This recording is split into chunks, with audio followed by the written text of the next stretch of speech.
기도회 때, 금요 영성 기도회 때 두 번째 기도 제목 타이틀이 있습니다. 풍성한 삶이라는 그 타이틀을 놓고 가정과 또 직장을 놓고 기도하죠. 우리 삶 가운데 풍성함이 있게 해달라고 그 기도 제목을 이렇게 타이틀을 붙였습니다. 근데 그 풍성한 삶이라는 그 컨셉, 그 이야기 개념이 오늘 요한복음 10장 10절에서 나왔습니다. 제가 가지고 온 겁니다. 한번 설명드려야지 했는데 기회가 잘 없다가 오늘 말씀을 나눌 기회가 생긴 겁니다. 전도 폭발 훈련을 해보신 분들 계시겠지만 요한복음 10장 10절이 예수님의 복음을 설명할 때 중요한 전환점이죠. 도둑과 주님을 비교하는 겁니다. 주님이 우리에게 오신 이유는 풍성한 삶을 위해서 오셨다. 그렇게 하면서 굉장히 중요한 구절로 사용되고 있습니다. 집에 도둑이 들어보신 적 있으십니까? 집에. 근데 정말 좀 표현이 그런데 귀신같이 돈이 어디 있는지 알더라고요. 다른 걸 안 건드리고 정말 귀신같이 돈이 있는 데를 알던데요. 근데 도둑이 들었다 생각해 보십시오. 도둑은 인정사정 봐주지 않습니다. 목적이 있죠. 훔치러. 훔치는 것을 들키면 어떻게 됩니까? 강도로 돌변하죠. 그래서 때로는 도둑 훔치는 것 말고도 더 큰 범죄로 이어지게 되는 것을 우리는 보게 됩니다. 왜냐하면 잡히면 그 감옥 가니까. 그래서 더 큰 범죄로 이어지기도 하죠. 그 참 범죄 심리가 뭔지 모르겠지만 이런 말도 들어본 적 있으실 겁니다. 도둑이 왔는데 훔쳐갈 것 아무것도 없어서 그래서 방 구석탱이에다가 변을 보고 가는 도둑도 있었다. 들어보신 적 있으십니까? 어떤 도둑은 젊은 이 집에 들어갔다가 정말 아무것도 없으니까 냄비에다가 변을 보고 그 냄비를 냉장고에 넣고 도망갔더라. 뭐 그런 이야기도 있더라고요. 그러니까 도둑은 인정사정 봐주지 않습니다. 훔치러 왔고, 그래서 아무것도 없으면 뭐라도 해코지를 하는 희한한 행동도 하더라는 것입니다. 오늘 본문에서 도둑이 나오는데 오늘 본문의 도둑은 어느 정도 도둑일까? 좀도둑은 아닌 것 같습니다. 좀도둑이 아니라 정말 멸망까지 시킬 수 있는 그런 과한 어떤 그 횡포를 일삼는 그런 도둑인 것 같습니다. 도둑과 비교해서 예수님이 나오죠. 이 도둑이 어떤 도둑이냐? 양도둑이라고 이야기합니다. 당시에는 양도둑이 있었습니다. 양 훔쳐가는. 양도둑이 중범죄일까요? 아니면 가벼운 범죄일까요? 중범죄겠죠. 일단 크니까. 예전에 그 시골에 사시는 분들은 기억하시겠지만 청년들이 이 집 저 집 돌아가면서 이번에는 우리 집, 내일은 너희 집 닭을 잡아먹자, 뭐 이런 것도 있었다고 합니다.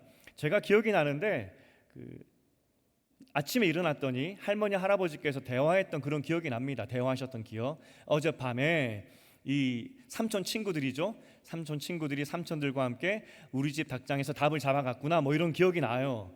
그러니까 다 어른들도 알죠. 그래서 이렇게 이야기한다 그러더라고요. 가끔 밖에서 청년들이 닭을 잡아갈 때면 안방에 있는 그 집 주인 아버지께서 씨암탉은 두고 잡아가라, 뭐 이렇게. 그러니까 다 용인 되는 겁니다. 젊었을 때 또 어린 청년들이 배가 고프니까 그래서 돌아가면서 잡아먹는 그런 일들이 있었죠. 다 용인이 되고 용서가 되죠. 다 추억입니다. 하지만 양 도둑은 좀 다르겠죠. 양은 큽니다, 일단. 그리고 그 과정 가운데 들킬 수도 있고 고가니까. 그래서 양이 발버둥 치지 못하도록 때로는 죽이고 도망가기도 하고 죽여서 잡아가기도 한다고 합니다. 양 입장에서도 그렇게 팔려가면 어디 좋은 데로 팔려가진 않겠죠. 거의 죽어서 바로 가죽이 벗겨지고 고기로 쓰이는 경우가 참 많았을 것입니다. 양 입장에서도 굉장히 파괴적인 것이 도둑이고 주인 입장에서도 내 재산을 해치는, 양 한 마리뿐만 아니라 잘못하면 여러 마리도 해침을 당할 수 있는 그런 도둑입니다. 좀도둑이 아니죠. 그렇기 때문에 오늘 본문에 보니까 훔치고 또 죽이고 파괴하는 것이 도둑이구나 하는 것을 알 수 있습니다. 반면에 이 도둑과 비교되는 예수님이 나옵니다. 예수님은 찾을 때까지 찾아다니시는 주님이시죠. 양 같은 우리를 잃어버리셨을 때 찾을 때까지 찾아다니시는 그 주님. 사자와 맹수와 싸워서라도 내 양을 보호하시는 좋은 목자, 이렇게 우리는 생각을 한다는 겁니다. 정말 그렇죠. 참 목자라면, 좋은 목자라면 양을 위해서라도 죽음을 불사하고 양을 지키는 것이 그 당시 목자였습니다. 예수님은 좋은 목자, 하지만 그에 반한 도둑의 세력이 있다고 이야기를 합니다. 오늘 예수님께서 도둑은 죽이고 훔치고 죽이고 멸망시키는 그런 존재인데, 나는 생명을 주고 양들이 어려움에 빠졌을 때 그 어려움에 기꺼이 들어가는 것이 그 목자니까 생명을 주고 그 다음입니다. 더 풍성히 얻게 하신다는 겁니다. 목자가 생명을 준다는 것, 그건 이해가 되죠. 목자가 진짜 목숨 걸고 양들을 보호해 주니까. 그 다음에 또 붙어 있습니다. 더 풍성히 준다, 이렇게 이야기를 하고 있죠. 이 풍성히 준다는 게 그 뭘까입니다. 풍성히 뭘 주시나? 어떤 풍성히 주신다 그러니까 복이나 은혜를 말하는 것 같습니다. 우리를 구원해 주시고 구원해 주신 이후에 우리가 살 수 있도록 풍성한 복과 풍성한 은혜를 주신다, 이렇게 생각을 하기가 쉽겠죠. 여러분 어떤 의미로 받아들이십니까? 그런데 여기서 생명을 주시고 풍성하게 하게 하기 위함이다, 그렇게 하신다는 그 뒷부분이 무슨 의미일까? 이걸 좀 찾아보려고 하는데, 단지 복을 말하는 게 아닙니다. 생명 주시고 구원하시고 필요한 복을 주겠다, 풍성하게 주겠다, 이 의미가 아니라는 겁니다. 여러분, 오늘 살아있음이 기쁘십니까? 살아있음이, 눈을 떴을 때 너무 기쁘다, 이런 마음이 드십니까? 내가 주의 잔으로 사는데, 여러분 오늘 눈을 떴을 때 주일날 예배 드리러 가는데 기쁨이 있고 매일매일이 즐거움 있으십니까? 또 가정 안에서 아버지로, 아내로, 또 할아버지, 할머니로, 또 여러 가지 모양으로 삶을 살아가고 계신데, 또 직장 생활도 하고 계신데, 여러분 매일매일이 기쁨이 있으십니까? 제자반을 지난주에 개강을 했는데 맑은 하늘을 보면서 감사한 마음이 든다 그러시더라고요. 물론 감성은 다 다르지만 여러분 그렇게 하루하루가 즐거우십니까? 예수께서 말씀하시는 이 풍성함은 원어로 보면 생명의 풍성함입니다. 생명을 주시고 생명의 풍성함을 주신다, 그겁니다. 다른 말로 하면 내가 존재하는 기쁨을 주신다는 겁니다. 복이 아니라. 내가 예수 믿고 구원받았지 않습니까? 구원받고 나서 구원받은 이후에 매일매일 살아가는데 삶이 기쁘다는 겁니다. 그 기쁨을 주신다는 것이죠. 복이 아니라. 오늘 우리가 한 존재로 살아가고 있는데 오늘 너무 기쁜 겁니다. 기쁨의 마음. 그 마음을 예수께서 우리에게 주신다는 겁니다.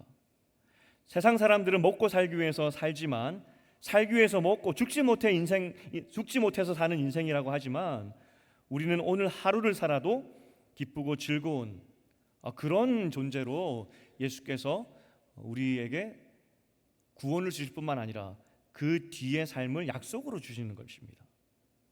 그러니 여러분 다시 한번 잘 생각해 보십시오.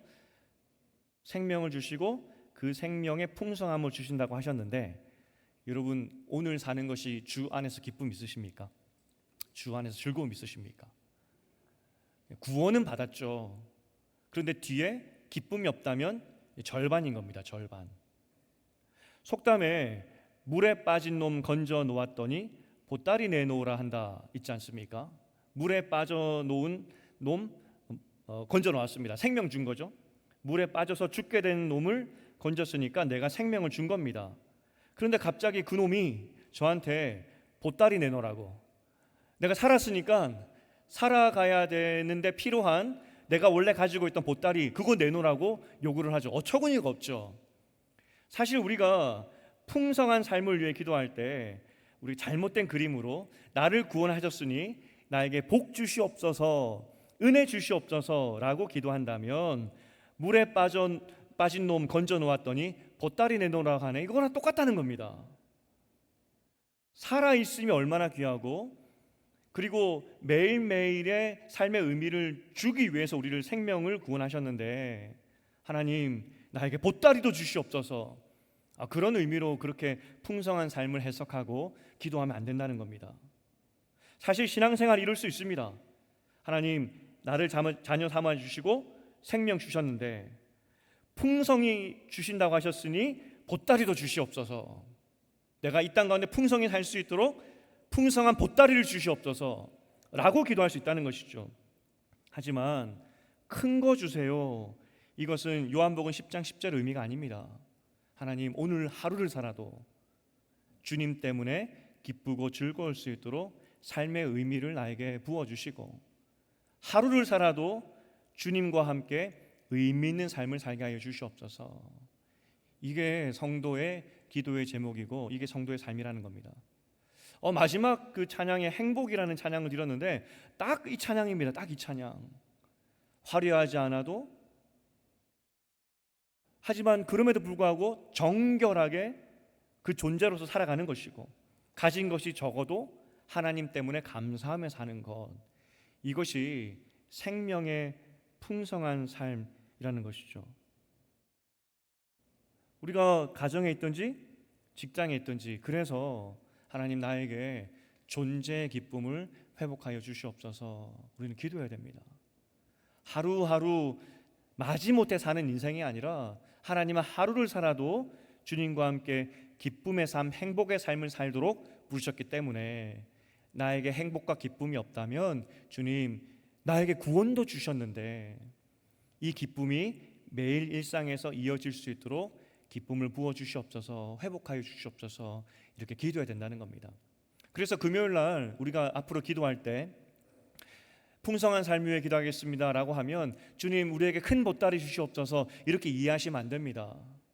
하나님, 우리 가정에서 정말 때로는 이 가정 안에서 마음이 아프고 찢길 때도 있지만 기쁨으로 살 수 있도록 도와주시고, 직장에서 먹고 살기 위해 사는, 그래서 직장생활 하는 것이 아니라 직장에서도 하나님과 함께 기쁘게 일할 수 있도록 도와달라고, 그렇게 기도해야 된다는 것이죠. 영화 제목에 보면은 인생은 아름다워 있지 않습니까? 인생은 아름다운 겁니다. 왜냐하면 생명 주시고 그 생명의 풍성함을 주신 것이 예수님이기 때문에 인생은 아름답습니다. 혹시 아름답지 못한 인생을 살고 있다 생각하면 구하셔야 됩니다. 하나님, 내 인생이 아름다워질 수 있도록, 주님과 함께 기쁠 수 있도록 내 마음과 생각을 바꾸어 주시옵소서, 그렇게 기도할 수 있어야 된다는 것이죠. 대한민국에서 60%가 무종교인입니다. 무종교인, 종교가 없는 사람입니다. 60%가. 그런데 이단과 사이비들이, 특히 이 젊은이들은 더 종교 퍼센테이지가 낮지 않습니까? 젊은이들 중에서는 3%만 교회 기독교인이라고 하니까 얼마나 무종교인이 많아지겠습니까? 그런데 이 이단과 사이비들이 젊은이들을 타겟하는데 전도가 잘 된대요. 무종교인이 60%고 젊은이들은 훨씬 더 무종교인이 많은데, 그러면 세대 흐름이 종교를 없이 사는 것이 세대 흐름 같은데, 이단과 사이비들이 희한하게도 젊은이들을 잘 전도해온대요. 왜 그러냐 이렇게 봤더니 그 어느 시대보다 이 젊은이들의 세대가 불안하고 우울하다고 합니다. 그래서 참 아이러니하게도 이 젊은 세대들이 어떤 행복을 찾아 헤매는, 우리 때보다도 더 갈급하게 행복을 찾아 헤맨다고 해요.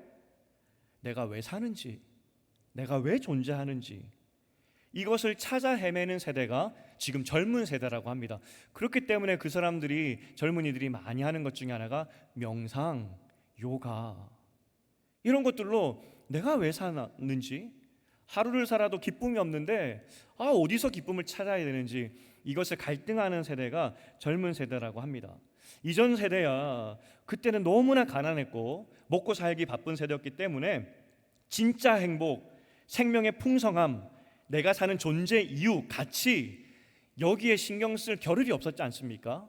그런데 젊은 세대들은 여기에 관심을 갖다 보니 이단에게 빠지는 거예요. 더 쉽게. 절대로 교회도 안 나오는 젊은이들이 교회하고는 담 쌓고 살 것 같은 이 젊은이들이 내가 왜 살지? 삶의 기쁨이 없다 보니까 이단들이 주는 기쁨에 넘어가서 젊은 사람들이 이단에 많이 빠진다고 이야기를 합니다. 정말 슬프죠. 그런데 실제 왜 살아가는지 존재 이유와 가치를 알려주는 곳이 교회고, 그것이 예수님의 우리를 향한 축복의 선물인데 우리는 보따리 주세요 이렇게 하죠. 보따리 주세요. 하루를 살아도 주님과 함께 기쁨을 살도록 도와주세요. 이게 우리 기도의 제목이 되어야 된다는 겁니다. 지난 금요일 날, 엊그제죠? 금요일 날 식당을 가서 교육자들하고 밥을 먹는데 옆 테이블에 이야기가 좀 들렸어요. 근데 한 연세가 좀 있으신 60대 정도 되는 직장인으로 보였습니다. 60대 되시는 직장인께서 앞에 앉아 있는 동료와 이야기하기를 누구누구 이야기하는 겁니다. 누구누구는 교회를 다녀서 그런지 항상 긍정적이야 그러시는 겁니다. 교회를 다녀서 그런지 항상 긍정적이야. 제가 여러분에게 긍정적으로 사십시오 그 말을 하고 싶은 것이 아닙니다. 그분이 왜 긍정적이었겠습니까? 주님과 함께 살기 때문에, 존재의 가치와 존재의 의미를 알기 때문에 하루를 살아도 기쁜 겁니다. 내가 긍정적이어야지 해서 긍정적인 것이 아니라 주님의 생명의 풍성함 때문에 그것이 긍정의 행동과 표정과 말로 드러난 것이죠. 그러니 직장 동료가 인정하는 겁니다. 아, 그 사람은 교회 다녀서 그런지 긍정적이야. 다른 말로 뭐겠습니까? 그분은 하루를 살아도 주님 때문에 행복하고 기쁜 삶을 사는 것입니다. 우리가 진짜 추구할 것은 가지지 않아도, 화려하지 않아도 이 땅의 나그네로 사는 동안에 예수님 때문에 내 생명의, 내 존재의 가치, 내 존재의 기쁨, 매일매일이 천국 같은 삶, 이것을 위해서 우리는 기도해야 된다는 겁니다. 여러분 대답 안 하셔도 됩니다. 매일 기쁘시죠? 매일매일이 즐거우셔야 됩니다. 지난 우리가 부흥회가 있었습니다. 제자반 때 또 집사님들께서 이렇게 말씀하셨습니다. 부흥회 너무 좋았어요. 그런데 이 부흥회가 끝나고 나서 다시 현실로 돌아가는 그런 좀 아쉬움, 요즘 세대의 말로 치면 제 표현으로 현타, 이렇게 부흥회 때 여기서는 손을 들고 부흥을 주시옵소서 은혜 받고 갔지만 저기 나서는 순간 현실이 우리를 기다리고 있습니다. 제가 주일날 마지막 예배 때, 마지막 기도 때 빼지 않고 넣는 문장이 있죠. 하나님, 이 본당 문을 나서면 험한 세상입니다.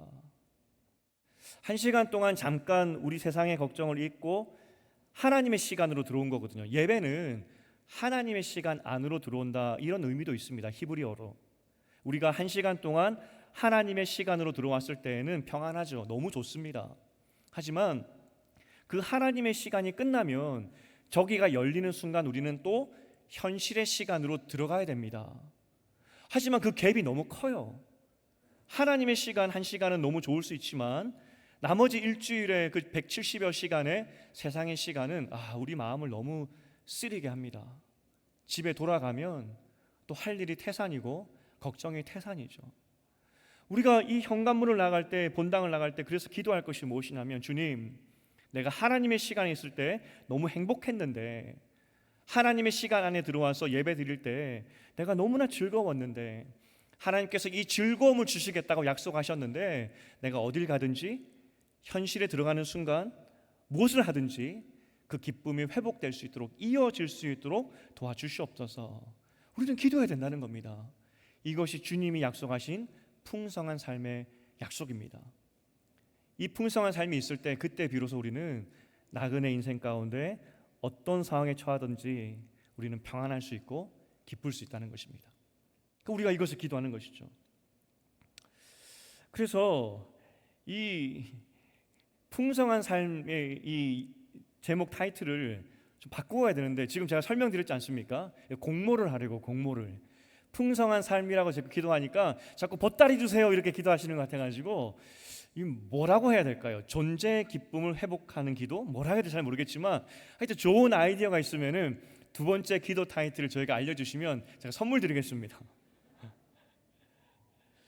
우리가 이렇게 매일매일 개인의 삶도 기뻐야 되는데 교회로 하나님께서 부르셨습니다. 교회 안에도 기뻐야 되겠죠. 우리가 함께 봉사하고 함께 섬기고 하는 모든 것도 사실 그래서 생명의 풍성함에 기쁨이 있어야 됩니다. 어떤 모양이든지 우리는 하나님께 부름받은 귀한 백성이기 때문에, 그 존재로 귀하기 때문에 우리는 모였을 때 기쁨이 있어야 되겠죠. 그래서 이 존재의 기쁨이 굉장히 중요한데, 이제 여기까지 요한복음 10장 10절의 이야기였다면은 이제 후반기 사역과 앞으로 우리가 가야 될 방향에 대해서 잠깐 나누어 보려고 합니다. 먼저 우리가 기쁨이 있어야 되는데, 이 기쁨을 계속 유지하고 또 키워가기 위해서는 1인 1사역이 정말 중요합니다. 1인 1사역. 1인 1사역. 제가 강조드리고 있죠. 우리가 함께 이 하나님의 교회를 만들어가는 겁니다. 그냥 앉았다면 가면 안 됩니다. 한 사람 한 사람이 귀한 존재이고 우리가 마치 벽돌처럼 모여서 하나님의 교회를 만들어 가야 되기 때문에 여러분 1인 1사역, 이 함께 지어져 가는 것에 대해서 마음을 모아주셔야 됩니다. 여러분, 이것은 앞으로 계속 우리 교회가 추구해야 되는 중요한 방향성이기 때문에 제가 설명을 좀 더 덧붙여 드리겠습니다. 한국 교회가 어쩔 수 없이 미국 교회의, 서양 교회, 특히 미국 교회의 상황을 따라가고 있습니다. 10년 전 제가 이민 교회에 있으면서 미국의 사역을 쭉 봤었을 때 미국 교회가 가만히 있었던 것이 아닙니다. 젊은이들이 교회를 떠나고 그리고 다음 세대가 없어지는 것에 대해서 미국 교회가 준비하지 않은 것이 아닙니다. 철저히 준비했습니다. 정말 열심히 준비했습니다. 총회로 모이지 않습니까? 우리나라 총회는 회의하기 바쁜데 그 나라 총회는 뭐 하냐면 계속 강의가 있습니다. 강의. 뭔 강의냐? 이렇게 쇠락하는 교회를 어떻게 회복할 것이냐, 그걸 놓고 고민하고 사례를 들어서 나누고 했던 것이 미국 교회의 그 애씀이었습니다. 그런데 이 쇠락을 막지 못하더라고요. 미래를 예측하지 못해서 그들이 쇠락한 것이 아니라 예측했음에도 불구하고 이 쇠락의 속도를 어떻게 막을 수가 없더라고요. 한국교회 예를 잠깐 들어보겠습니다. 10년 후에는 한국교회 교회 개수가 그대로 이어진다 했을 때 우리 교단 10년 후에는 교회 숫자보다 담임 목회자 숫자가 적다는 거 아십니까 혹시? 그러니까 교회 숫자가 지금 이대로 간다면은 10년 후에는 담임 목사 숫자가 적습니다. 그러면 담임 목사 없는 교회가 나오기 시작하겠죠. 점점 상상이 안 되시죠? 근데 미국 교회가 그렇습니다. 신학생들의 숫자를 잠깐 말씀드리면 얼마 전에 박현신 목사님도 오셔서 말씀하셨지만 같이 공부했던 분들이 학교에 많이 계시니까 총신신대원 우리 교단 같은 경우에 제가 학교 다닐 때만 해도 신대원 그 당시 3,000명이었습니다. 총 1학년부터 3학년까지 3,000명. 그럼 3,000명의 젊은 전도사들이 있었죠. 제가 또 학부를 신학을 했기 때문에 20살짜리 어리지만 그때는 20살 이 청년 같은 그 신학생들도 학부생들도 전도사 사역을 했었습니다. 그러니까 대한민국 교회에 전도사가 참 많았죠. 근데 지금 몇 명인 줄 아십니까? 1학년부터 3학년까지 900명입니다. 그리고 거기서 3분의 1은 사역을 안 합니다. 600명만 사역하고 있습니다. 그러니까 온 교회들이 전도사를 구할 수가 없습니다. 박 목사님께 우리 교회 전도사 2명 있다 그랬더니 어떻게 하늘의 별 따긴 전도사를 구했냐고 그렇게 말씀하셨어요. 제가 유학하는 동안에 가고 싶었던 신학교가 있었습니다. 손에 꼽히는 좋은 학교였고 대학자들이 있는 학교였습니다. 시카고에. 그리고 굉장히 부요한 지역에 있었던 캠퍼스도 굉장히 멋있었던 그런 학교가 있었습니다. 제가 가고 싶었었어요. 그런데 얼마 전에 몇 해 전에 그 학교 미국에서 문 닫았습니다. 학생이 없어서. 그게 지금 우리 앞에 가고 있는 미국의 현실이고 우리도 거기 따라가고 있는 겁니다. 젊은 집사님을 신방하는 중에 요즘 유튜브나 책을 통해서 앞으로 한국 교회에 대한 그 미래 이야기들, 준비해야 되는 이야기들을 많이 보시더라고요. 이런저런 이야기를 많이 나누었습니다. 그런데 제가 한 걸음 더 나아가서 도전을 드리고 싶은 것이, 아직 한국 교회는 거기까지 생각을 잘 못하는 것 같습니다. 앞서 말했지만 전도사 구하기 어렵다 그랬죠. 그럼 어떻게 될까요? 앞으로 10년이 지나면 담임 목사 수가 교회 숫자보다 적다 그랬죠. 목회자를 구할 수가 없습니다. 그럼 어떻게 해야 될까요? 제가 말하지 않아도 젊은 집사님들 중에서 앞으로 10년, 20년 안에는 야간 신학교 다니셔야 됩니다. 이게 농담이 아니고, 야간 신학교를 다니셔서 공부하셔야 다음 세대들을 양육할 수가 있는 겁니다. 제가 교사 선생님들에게 여러분 아이들 잘 가르치기 위해서 공부하십시오 말하지 않아도 10년, 20년 후에는 발등에 불이 떨어졌기 때문에 아마 여러분들 기독교 강의 펴놓고 어떻게 설교하지, 어떻게 준비하지 아마 그러고 계실 겁니다. 실제 서양교회가 제3세계에서 목회자를 수입하고 있거든요. 왜냐하면 자국민 목회자가 없기 때문에. 제가 신학교를 갔을 때 참 놀라운 것이, 저는 제답안 때나 이럴 때 여러 번 나누었던 내용입니다. 그 미국 친구들하고 공부를 하는데 이 친구들은 목사가 되기 위해서 신학교로 온 게 아니에요. 자기 모교회가 성도가 한 100명밖에 안 되는데 전도사를 구할 수도 없고 전도사도 없으니까, 그래서 내가 공부해서 내가 주일학교 선생님 되기 위해서 온 학생들이었습니다. 놀랍죠? 한번 잘 생각해 보십시오. 젊은 청년이, 20대 청년이 자기 직업을 두고, 제가 다녔던 신학교는 4년 걸렸거든요. 대학을 한 번 더 나오는 겁니다. 근데 그 학비를 누가 내죠? 학자금으로 와서 직업 놔두고 공부하고, 그럼 너 뭐 할 거냐 했을 때 내 모교에 가서 나는 가르치려고 왔어. 제 룸메이트도 그랬습니다. 그 직업이 경찰청 서버 관리자였는데 그거 멈추고 와서 공부해가지고 모교회로 돌아갔습니다. 실제 2008년에 그 리만 브라더스 그 사태가 있었지 않습니까? 한국은 어떤지 모르겠지만 미국은 정말로 경제가 어려워서 아파트에 살지 못하고 렌트비를 내지 못하고 길거리에 나앉는 사람이 많았습니다. 저 역시 유학생이고 하니까 어려웠죠. 그래서 아파트 관리 오피스 가서 아내가 우리 이사 갈 계획이 있다, 너무 좀 비싸다 형편을 이야기했더니 그런 일이 없는데 그 아파트에서 내가 2달치 정도 되는 그 렌트비를 받지 않을 테니까 살라고. 왜냐하면 우리가 나가면 그 다음 사람을 구할 수가 없는 겁니다. 그만큼 경제가 어려웠었습니다. 그런데 그때 제가 라디오를 들으면서 아마 어디 가는 중이었던 걸로 기억이 됩니다. 라디오에서 어떤 내용이 나왔냐면, 경제가 굉장히 어려운데 신학교에 입학의 그 숫자가 정확히 기억이 안 나지만 10% 이상이었습니다. 10% 이상의 학생들이 더 신학교로 왔다는 거죠. 그럼 우리 생각에 경제가 힘드니까 목회나 해볼까 하는 마음으로 신학 갔나? 우리 이런 생각 많이 하잖아요. 사업 망하면 신학하고.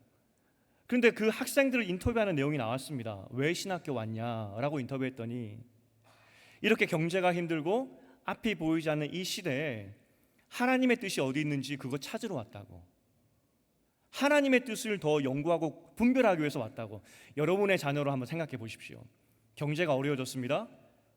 지금 직장을 막 잃어가는 그런 상황입니다. 그런데 갑자기 내 아들, 딸이 하나님의 뜻이 어디 있는지 궁금하다고 직장 내려놓고 신학교로 가서 경력 단절하는 몇 년의 기간이 있고 내 돈 내가면서 신학 공부한다 생각해 보십시오. 여러분 환영하겠습니까? 막으시겠습니까?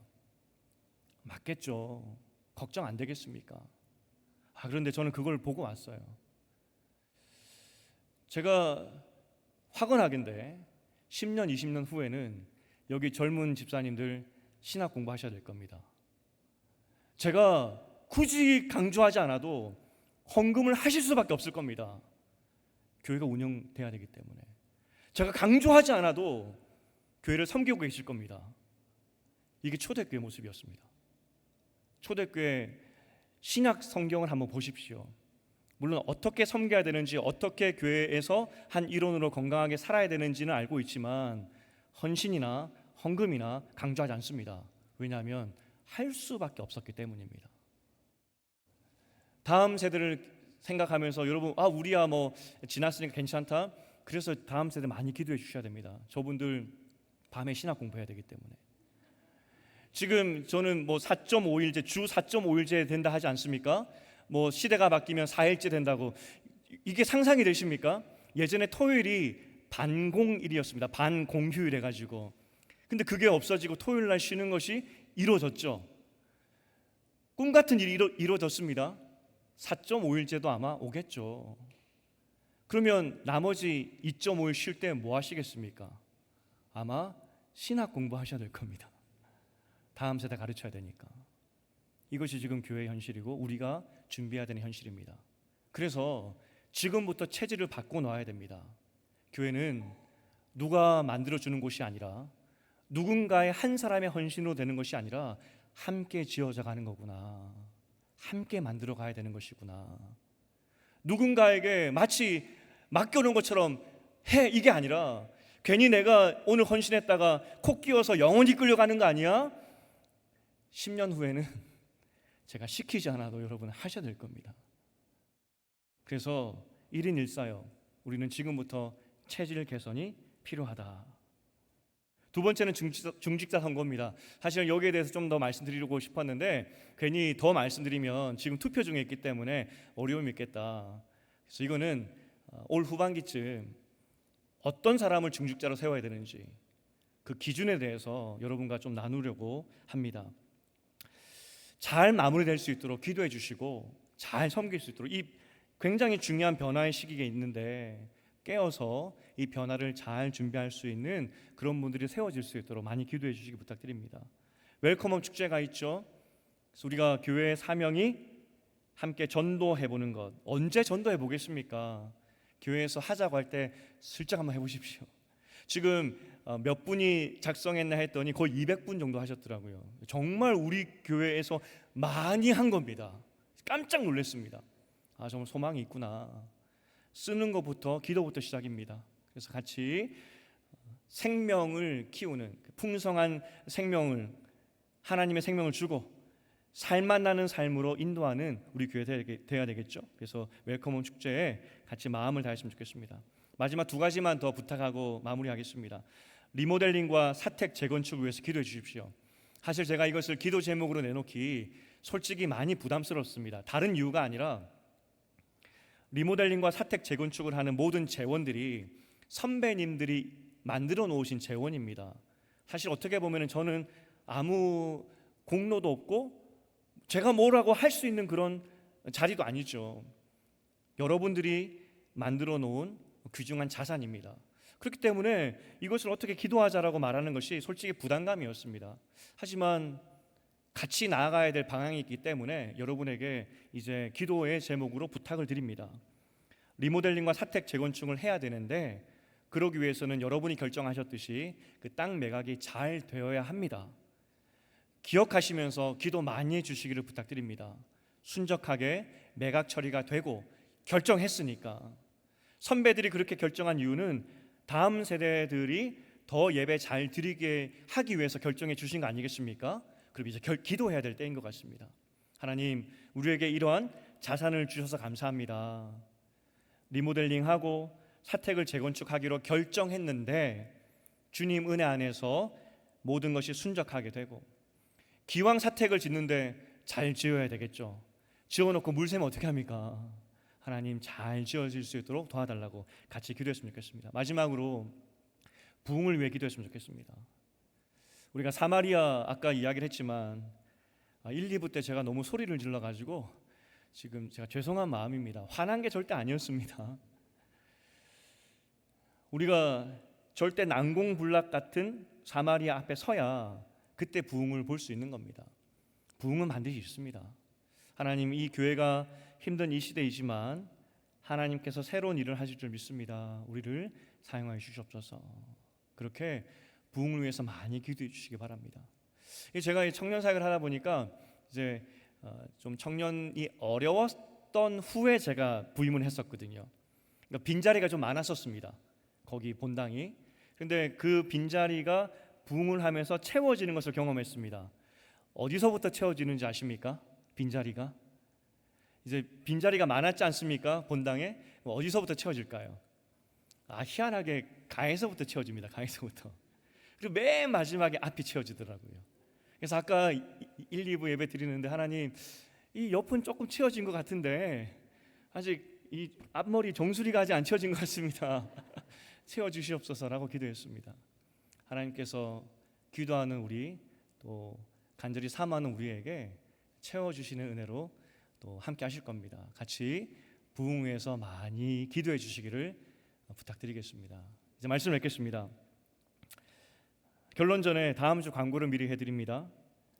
28일 날 찬양제가 있죠. 그래서 많은 전화들을 문의들을 우리 사역자들에게 하셨더라고요. 연습 시간이 부족합니다. 그래서 고민을 하다가 또 같이 의논하면서 축제이기 때문에 축제를 잘 준비해야 되겠죠. 그래서 다음 주에는 연습의 시간으로 가지겠습니다. 이 개강 예배를 했는데 모임을 하지 못해서 너무 좀 황당한데 어쨌든 축제이기 때문에 다음 주에는 사랑방 헤브론 모임 대신에 각 전도회별로 모여서 연습을 많이 해주시기 바랍니다. 그런데 한 가지 제가 여러분에게 숙제를 드릴게요. 축제할 때 많이 오십니다. 근데 그 오셨던 분들은 그 분들을 보면은 사랑방이나 헤브론 교회 예배 참석하지 않는 분도 계십니다. 그러니 다음 주에 즐겁게 연습하시고 그 다음 주부터 이어지는 사랑방과 헤브론 예배 오도록 여러분들이 잘 붙잡아 주십시오. 축제 잘 끝나고 그래서 우리 예배와 또 사랑방이 부흥될 수 있도록 같이 마음을 모아주시면 좋겠습니다. 진짜 결론입니다. 하루를 살아도 살아가는 의미가 있도록 또 기쁨을 주시는 분이 하나님이십니다. 혹시 기쁨이 없으신 분 계십니까? 구하셔야 됩니다. 구원도 주신 하나님께서 매일매일 살아가는 기쁨을 주신다고 약속하셨습니다. 사마리아 같은 변할 것 같지 않은 꽁꽁 얼어붙은 그곳도 하나님께서 녹여주시고 천국으로 바꿔주시고 삶의 기쁨을 회복시켜 주실 것입니다. 내어놓으시고 바꿔달라고, 하루를 살아도 기쁜 삶을 살도록 도와달라고 기도할 때 천국의 기쁨을 누리시는 여러분 되시기를 주님의 이름으로 축복드립니다.